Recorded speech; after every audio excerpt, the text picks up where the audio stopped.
전 세계에서 비트코인을 가장 많이 보유한 상장사인 스트래티지 회장 마이클 세일러는 자신의 회사를 이용해서 신규 주식 발행, 우선주 발행, 전환사채 발행 등 할 수 있는 모든 걸 사용해서 레버리지를 최대화해서 비트코인을 미친 듯이 매집해왔습니다.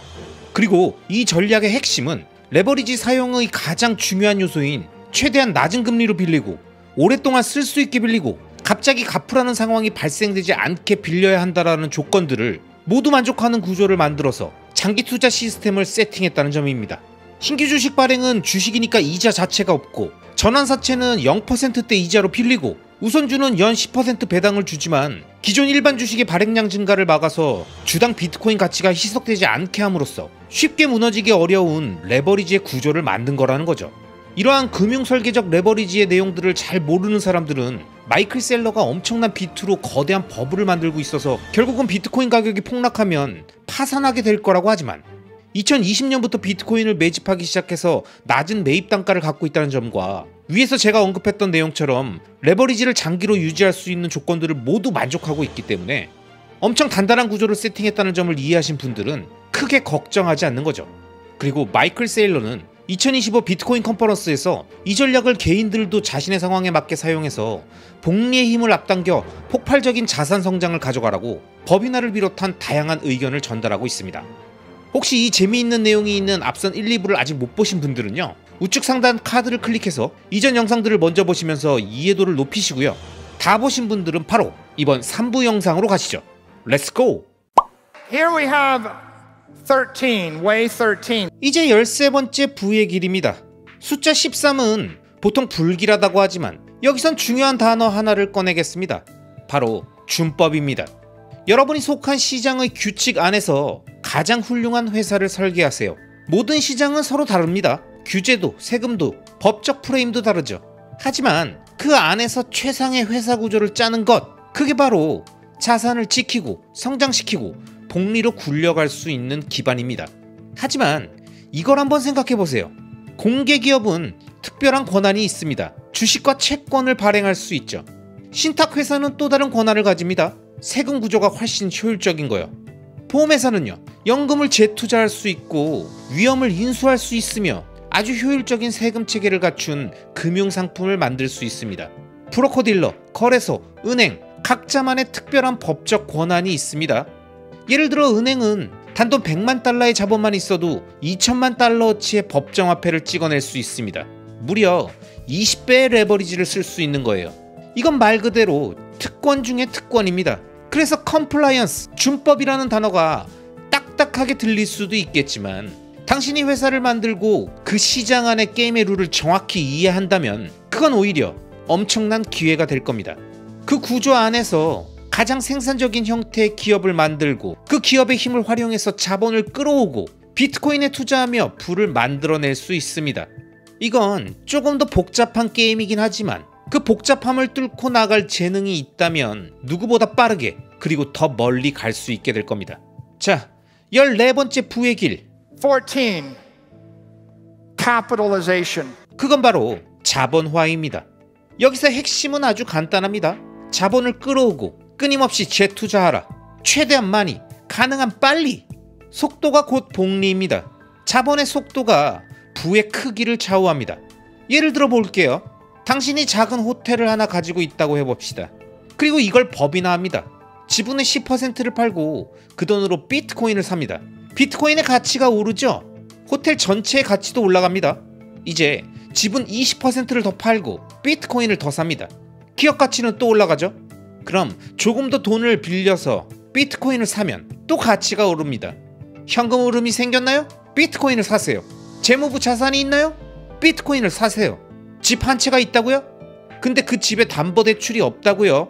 좋습니다. 6% 이율로 대출받아서 연평균 20%, 30%, 심지어 80%까지 오르고 있는 자산에 투자해보세요.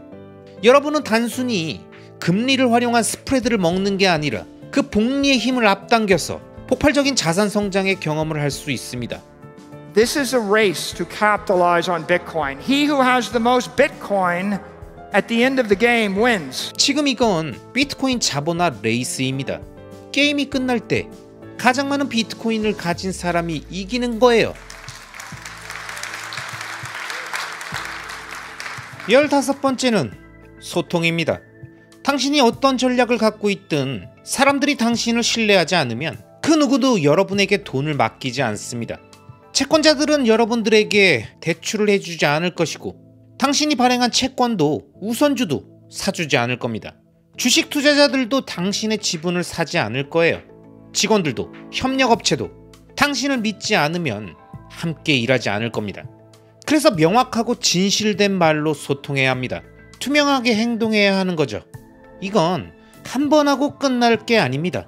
모든 디지털 채널을 활용해서 지속적으로 반복적으로 얘기해야 합니다. 복잡한 전략은 필요 없습니다. 비트코인 세계에서 부를 쌓는데 필요한 건 단순하고 명확한 전략입니다. 그리고 누구나 이해할 수 있게 설명하는 거죠. 사람들이 당신의 비전을 이해하게 되면 여러분을 지지하고 결국엔 성공하게 만들어줄 겁니다. Way number 16 is commitment. 자, 16번째는 헌신입니다. 한 가지에 집중하세요. 산만해지지 마세요. 나보다 먼저 비트코인을 발견한 사람은 정말 많습니다.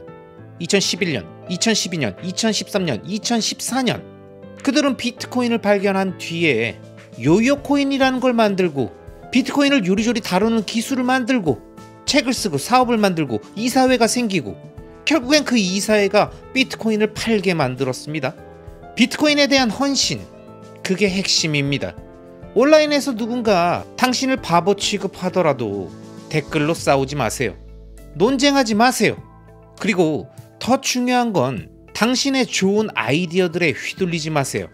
사토시는 지구상에 존재하는 자산의 절반의 가치를 가진 아이디어를 당신에게 그냥 건네준 겁니다. 기업가들이 가장 흔히 저지르는 실수는 이겁니다. 자기 아이디어에 반해서 그 아이디어만 쫓게 되는 거죠. 그런데 지금 당신 앞에 있는 건 인류 역사상 가장 위대한 아이디어입니다. 그리고 이 아이디어의 가치를 아직 대부분의 인류는 이해하지 못하고 있습니다. 당신은 이 시기에 살고 있는 운 좋은 사람입니다. 그러니까 지금 해야 할 일은 그걸 어떻게 자본화시킬지, 어떻게 구조화할지 바로 지금 실행하는 것뿐입니다. 물론 수많은 다른 아이디어들이 나타날 겁니다. 하지만 그 모든 걸 쫓지 마세요. 싸움이 안 되는 전쟁에 뛰어들지 마세요. 싸울 만한 전선만 고르세요. 여러분, 자기 손에 닿지 않은 세상의 일들까지 고치려고 들지 마십시오. 여러분에겐 분명히 의견이 있을 겁니다. 이건 옳지 않아 보이고 저건 너무 화가 나고 또 어떤 건 정말 끔찍하게 느껴질 수도 있죠. 그 모든 감정 저도 공감합니다. 맞습니다. 여러분들이 느끼는 건 다 옳습니다. 하지만 현실은요, 이 세상은 당신이 뭘 생각하든 대체로 별 관심이 없습니다. 그리고 만약 전쟁을 직접 멈출 능력이 있다면 그렇다면 온 힘을 다해서 멈춰야겠죠. 하지만 그렇지 않다면 여러분 자신의 성공을 당연하게 여기지 마세요. 희석시키는 산만함, 그걸 피하시는 겁니다. Way number 17, deliver consistent, precise, reliable execution. Be relentless. V 17번째 길은 끈질긴 생명력입니다. 일관되고 정확하고 신뢰할 수 있는 실행, 그걸 반복적으로 집요하게 멈추지 말고 이어가야 합니다. 고객들을 당연하게 여기지 마세요. 보안을 당연하게 여기지 마세요. 당신의 현재 성공을 당연하게 여기지 마세요. 마치 레이저처럼 초점을 맞추세요. 세상은 당신에게 완벽함을 기대합니다. 제가 처음 듀폰이라는 회사에 들어갔을 때 그들이 저에게 한 말은 이랬습니다. 한 번의 실수도 단 하나의 예외도 용납하지 않겠습니다. 혹시 당신이 10개의 면도칼을 동시에 저글링하면서 20가지의 일을 처리하고 트위터에서 50가지 주제에 대해 논평을 할 수 있다고 믿는다면 그건 자유입니다. 하지만 당신의 경쟁자는요, 레이저처럼 하나에만 집중하고 있을 겁니다. 그리고 시장은 언제나 그 집중력을 가진 사람에게 돌아갑니다. 18. Adaptation. 18번째 길은 적응력입니다. 충분히 긴 시간 동안 모든 상대방은 무너집니다. 당신이 믿는 모든 사람, 모든 은행, 모든 기업, 모든 제도 다 무너질 수 있습니다. 심지어 여러분 자신도요. 100년이 지나면 오늘날 우리가 신뢰했던 거의 모든 것들이 사라져 있을 겁니다. 그래서 현명한 사람들은요, 인생의 여정에서 몇 번쯤은 자신이 들고 있던 짐을 기꺼이 내려놓을 준비가 되어 있어야 합니다. 준비하세요. 계획을 세우세요. 지금 그 계획을 실행으로 옮기세요. 그리고 매 분기, 매년 그 계획이 여전히 유효한지 점검하세요. 어느 시점에 그 길이 더 이상 최선이 아니라는 걸 알게 된다면 망설이지 말고 새로운 길로 나아가야 합니다. 부끄러워하지 마세요. 그리고 승계 계획도 세우세요. 여러분들의 일들을 정리하세요. 이건 만약의 일이 아닙니다. 반드시 필요한 일입니다. Way 19, evolution. 자, 19번째 부의 길은 진화입니다. 자신의 핵심 역량을 바탕으로 천천히 우아하게 진화하세요. 여러분이 가진 가장 강력한 자산을 활용하시는 겁니다. 목표는 급격한 돌연변이가 아니라 자연스럽고 지속적인 진화입니다. 만약 여러분이 어떤 문화에서, 어떤 자본시장에서, 어떤 산업에서 이미 숙련된 기술과 경험을 갖고 있다면 그 기반을 중심으로 비즈니스를 확장하세요. 하지만 만약 지금까지도 해본 적이 없는 완전히 새로운 영역에 손을 대기 시작하면요, 그 실행 리스크는 100배 이상 커질 수 있습니다. Way 20, advocacy. 20번째는 옹호입니다. 다른 이들이 비트코인의 길을 따를 수 있도록 영감을 주세요. 경제적 자유의 전도사가 되세요. 더 많은 개인, 기업, 정부, 기관, 도시, 리더들이 비트코인을 받아들이면 받아들일수록 당신의 성공 확률은 높아집니다. 그들 또한 성공할 가능성이 커집니다. 비트코인이 성공할 확률이 올라가고 결국엔 인류 전체가 성공할 확률도 더 커지는 겁니다.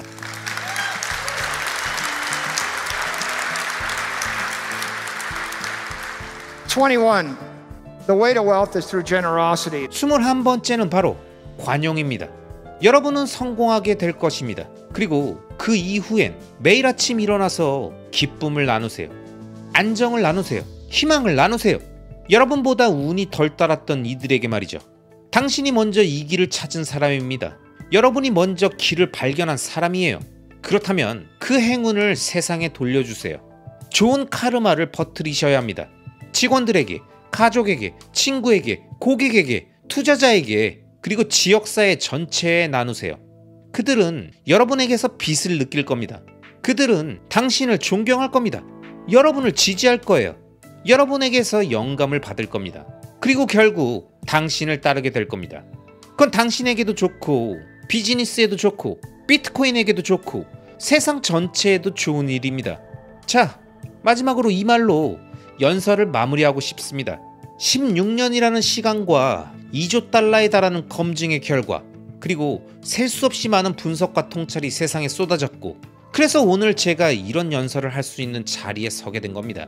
하지만 그 모든 게 없던 그때, 이 모든 증거가 존재하지 않던 그 시절에 오직 한 사람, 사토시, 그는 단 12개의 단어로 세상을 바꿨습니다. It might make sense to get some in case it catches on. 혹시 유행할지도 모르니까 조금쯤 사두는 게 좋을지도 모릅니다. Thank you. 감사합니다. Thank you for your support. I'm here because of all of you. 여러분 덕분에 이 자리에 있을 수 있었습니다. 내년에 또 뵙겠습니다.